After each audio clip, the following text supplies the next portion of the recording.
And welcome to update 2 on Tropical Storm Humberto, currently with winds of 45 miles per hour near the Cape Verde Islands right now, with a pressure of 1005 millibars, positions 13.5 degrees north, 23.6 degrees west, and is expected to move towards the west over the next day or two, and then curving towards the northwest, and could intensify into a hurricane. It's actually fairly likely at this stage that it will become the first hurricane of the Atlantic hurricane season, about time too, and the storms passing the Cape Verde Islands right now could be delivering tropical storm conditions to those islands at the moment. That's why we have some tropical storm warnings currently in effect for the islands of Mayos, Santiago, Fogo and Brava in the Cape Verde Islands, the southernmost islands those are, and those could be receiving tropical storm conditions at the moment, certainly receiving copious amounts of rainfall at this time as well, as the storm passes through.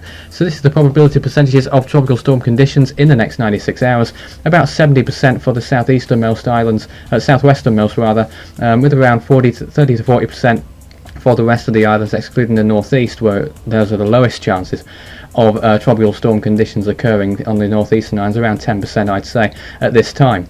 So this is the current sea surface temperatures around the where the storm is at the moment, towards the right hand side of the image. Water temperatures of around 26 to 28 degrees Celsius, and the further north the storm moves, that means that the colder the sea surface temperatures will go, but generally it shouldn't stray too far away from the good enough temperatures for intensification.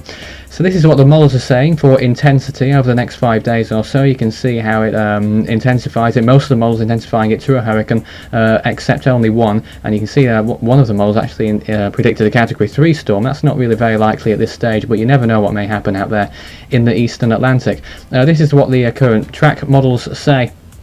So we're expecting a move to the north and then curve back towards the west in about 4 or 5 days time as it begins to weaken.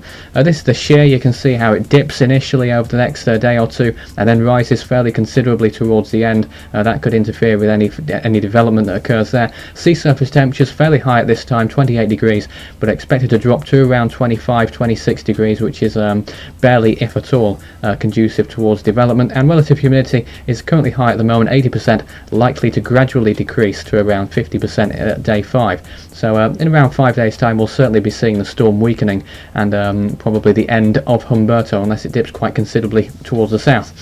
This is the latest satellite imagery on the floater imagery on in the past few hours on Humberto here, passing the Cape Verde Islands right now. You can see the core of the storm passing to the south, but you can see a spiral band extending towards the north, passing through those islands right now, the southern islands in particular. We'll probably see the northern islands getting a little bit of bad weather as well over the next few hours as that band moves through, but the centre of the storm remaining towards the south, and the worst of the conditions staying just offshore the southernmost islands of Cape Verde right now. That may change if it jogs towards the north. Perhaps we could see some more inclement weather occurring for those southwesternmost islands, but that's not anticipated, at least not yet.